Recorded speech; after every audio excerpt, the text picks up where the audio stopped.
Bismillahirrahmanirrahim. Bayanu khosyati qalbil insan. Insyaallah luar biasa kajian kita pada sore ini menerangkan tentang kekhususian hati manusia. Insyaallah. Jadi hewan itu ya punya daging seperti hati manusia itu. Orang mati ya punya daging seperti itu. Cuman nikmat khususiyah yang diberikan oleh Allah kepada manusia untuk membedakan kemuliaan manusia dengan hewan-hewan yang lain atau makhluk lain adalah qalb atau jiwa yang ada di dalam daging sanubari tadi. Paham ya? Jadi manusia akan menjadi mulia melebihi malaikat atau sama setara dengan malaikat apabila bisa mengangkat jiwa tadi bersanding dengan malaikat muqarrabin di dekat Allah. Apabila manusia terus bersama Allah, mengangkat jiwanya terus dekat dengan malaikat muqarrabin, maka manusia tadi akan mulia, lebih mulia daripada malaikat. Tapi apabila manusia tadi dengan jiwanya yang mestinya bisa terangkat kok malah jatuh sehingga menjadikan anggota badannya berserakan, keleleran, anggota badannya tidak karu-karuan, diseret, ditarik oleh syaitaniyah, maka dia lebih hina daripada binatang. Na'udzubillahi min dzalik. I'lam anna jumlata ma dzakarnahu qad an'amallahu bihi ala sairil hayawanat siwal adami. Lil hayawani asyahwatu wal ghadab wal khawasud dhahirah wal batinah aidon hatta inna syata taraddiba bi ainiha fata'lamu adawatahu bi qalbiha fatanharubu minhu fadzalika wal idrak al batin. Fal nadhkur ma yahtassu bi qalbun insan wali ajlihi azuma syarafuhu was ta'halal qurba minallahi ta'ala wa huwa raji'un ila ilmin wa iradatin.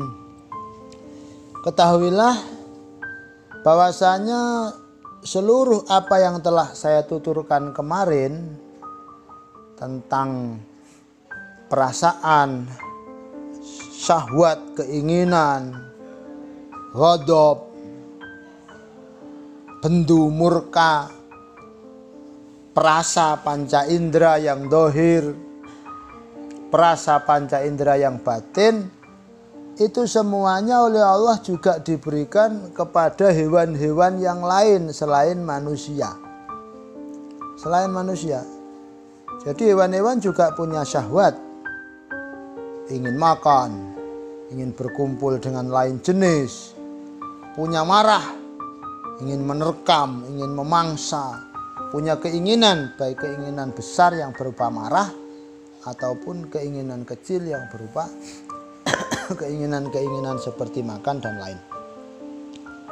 Sehingga satu contoh, ada kambing ketika melihat harimau dengan matanya, berarti mata termasuk panca indera. Dia akan merasa dan melihat, pertama melihat, musuh saya ini, membahayakan saya ini. Jadi dari panca inderanya menjadikan masuk ke dalam perasaannya. Itu sama. Sehingga dia akan lari tunggang langgang meninggalkan harimau tadi. Fadzalika wal idrak al batin. Keinginan untuk lari, tangkapan dari pandangan mata menuju perasaan dalam, tahu kalau itu musuhnya, ini namanya idrak al batin. Kambing punya itu. Kambing punya, manusia punya. Itu musuh. Cuman itu tidak dibahas secara detail oleh Imam Ghazali karena itu hal-hal yang umum sifatnya. Fal nadhkur ma yahtassu bi qalbil insan. Imam Ghazali berkata, di sini saya akan menuturkan apa-apa yang dikhususkan di dalam hati manusia. Yang mana dari kekhususian hati manusia tadi, manusia menjadi agung kemuliaannya. Manusia menjadi super mulia makhluk. Dan manusia menghaki atau layak untuk dekat kepada Allah. Inilah kekhususian manusia. Kalau kita tahu ini kekhususian manusia, mari kita maksimalkan, mari kita fokuskan, mari kita pakai dengan sebaik-baiknya. Karena ini memang khususiyah manusia, ya, menjadikan mulia dan layak untuk bersanding dengan Allah Subhanahu wa Ta'ala. Masya Allah. Apa itu? Raji ila ilmin wa iradatin. Pertama yakni ilmu dan kehendak. Ilmu dan kehendak. Amal ilmu huwal ilmu bil umurid dunyawiyah wal ukhrawiyah wal haqaiq al aqliyah. Adapun ilmu ialah ilmu atau pengetahuan tentang hal-hal yang bersifat duniawiyah dan hal-hal yang bersifat ukhrawiyah dan hakikat-hakikat akli. Ini khosais, kekhususian manusia. Mari kita maksimalkan. Ini baik, ini jelek, oh ini menyelamatkan, ini mencelakakan, ini menjadikan orang disanjung, ini menjadikan orang jatuh. Makanya jangan kita sampai lepas dari ilmu ini. Ketahui dulu. Kalau tidak bisa mengetahui jangka panjang, mari kita ketahui jangka pendek. Efek daripada sesuatu yang akan kita lakukan. Paham ya? HP-HPan seumpama. Kita lihat ini manfaatnya apa? Efeknya apa, negatif apa positif? Kalau ada ilmunya mari lakukan. Kalau hanya ndak masalah-masalah yang ndak penting-penting, nah itu nanti ndak penting. Ingin kawin lagi seumpama, kita harus pakai ilmu. Ingin kawin lagi, walaupun menyenangkan, walaupun cantik, walaupun menggairahkan, harus. Bagaimana efeknya? Apakah positif atau banyak negatifnya? Kalau tidak bisa kita mengarahkan baik yang istri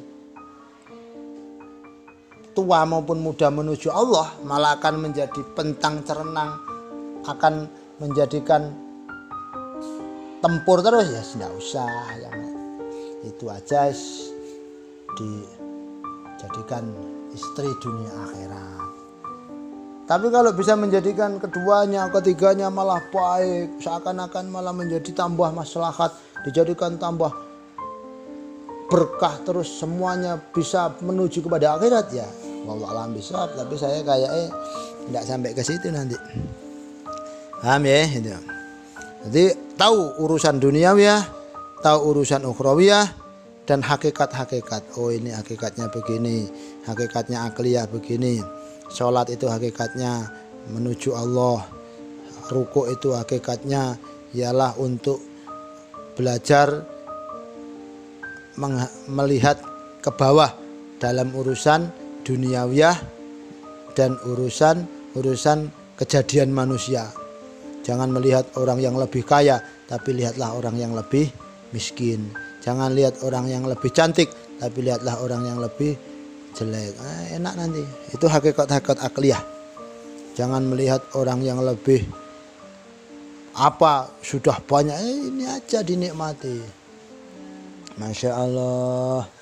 Fa in hadhi umurun wara al mahsusat wala yusyarikuhu fihal khayawan balil ulum al kulliyah ad-daruriyah min khawasil akli ityahkumul insan bi anna syakhsal wahid la yutasawwaru ayakuna fi makanin fi halatin wahid. Jadi ilmu untuk mengetahui urusan-urusan duniawiyah, cara mengembangkan ekonomi, cara bermasyarakat, cara berumah tangga, berkeluarga yang baik, membedakan orang tua, membedakan anak kecil, urusan ukhrawiyah, supaya selamat mendekat kepada Allah, terus mengikuti jejak Rasulullah, mengikuti jejak ulama-ulama salaf, ibadah dengan cara yang nikmat, mulai dari takbiratul ihram seakan-akan kita sudah ikrar dengan kebesaran Allahu Akbar. Kita betul-betul merasakan Masya Allah begitu besar anugerah Allah, yang mana dunia seisinya, langit, matahari, arasnya Allah, kursinya Allah, surga nerakanya Allah, itu semua hanya makhluk. Allahu Akbar. Allah lah yang maha besar, Masya Allah. Itu hanya dimiliki oleh manusia. Paham ya? Hanya dimiliki oleh manusia. Tidak diserikati atau tidak dimiliki pula oleh hayawan. Dan semua tadi, ilmu-ilmu tadi itu di luar ranah panca indera, karena sudah masuk dalam ranah penemu, ranah ya ilmu sudah dalam ranah akal. Allah, kita melihat kebesaran Allah dengan rasa, dengan rasa. Bahkan ilmu-ilmu yang sifatnya kuli secara keseluruhan dan secara darurat dari khosyahnya akal. Jadi semuanya ilmu tadi itu sudah di luar ranah panca indera, tapi sudah masuk dalam ranah akal, sudah masuk dalam doruri, kekhususiahnya akal. Ya, akal itu sendiri ya kelihatan. Akal itu tidak ada di kepala, tapi di dalam rongga daging hati tadi. Ada akal, ada jiwa, ada kalb. Idyahkumul insan lah itu. Jadi nanti dengan ilmu orang bisa memberikan hukum secara darurat, secara daruri, secara spontanitas. Semua orang apabila normal akan menemukan pemikiran, akal. Satu orang tidak bisa dalam dua tempat dalam satu waktu. Itu namanya dan yang lain. Dan yang lain. Bon. Wa hadza hukmun minhu ala kulli syahsin fa ma'lumun annahu lam yudrik bil hasi ila ba'dil akhsas. Dan itu semua adalah hukum-hukum dari ilmu, hukum-hukum yang keluar dari ilmu semuanya. Dan ilmu atau wa annahu lam yudrik, dan manusia itu kalau di luar ilmu hanya mengandalkan panca indera, hanya akan menemukan sebagian daripada totalitas manusia atau benda. Dengan tangan kita hanya menemukan, dengan mata kita hanya menemukan, dengan telinga kita hanya bisa mendengarkan itu. Tapi kalau dengan ilmu kita akan menemukan secara kulli, totalitas. Semakin banyak ilmu akan semakin lebar, semakin luas apa yang kita temukan.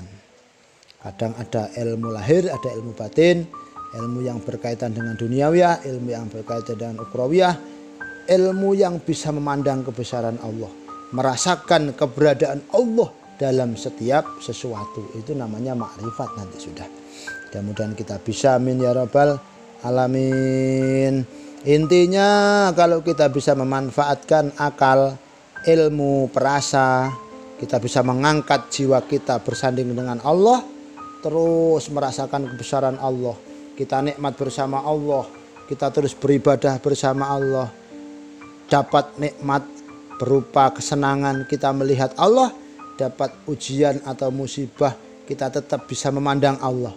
Itulah hakikat kemuliaan manusia, bisa mengalahkan makhluk-makhluk yang lain. Mudah-mudahan jadi ilmu yang manfaat. Al-Fatihah.